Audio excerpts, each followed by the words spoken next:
ఆంధ్రప్రదేశ్ రాజధాని ప్రత్యేక హోదా అంశాలు మరోసారి హాట్ టాపిక్ గా మారాయి. వైసీపీ ఉత్తరాంధ్ర ఇన్ఛార్జ్ వైవి సుబ్బారెడ్డి తాజాగా చేసిన వ్యాఖ్యలు ఇప్పుడు ప్రాధాన్యత సంతరించుకున్నాయి. వైజాగ్ లో పరిపాలనా రాజధాని ఏర్పాటయ్యే వరకు ఉమ్మడి రాజధానిగా హైదరాబాద్ నుంచే అంశంపై కేంద్రంతో చర్చిస్తామన్నారు సుబ్బారెడ్డి. ప్రస్తుతం ఏపీలో రాజధాని నిర్మాణం చేపట్టే పరిస్థితి లేదని, వాస్తవ పరిస్థితుల్ని రాజ్యసభలో ప్రస్తావిస్తామన్నారు.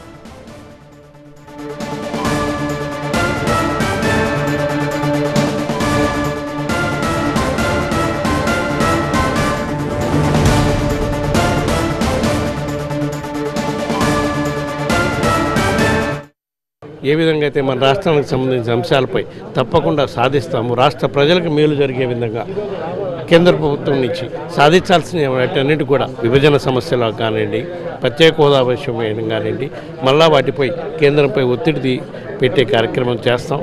మరీ ముఖ్యంగా విభజన తర్వాత అభివృద్ధి కార్యక్రమాలు ఉన్నాయి.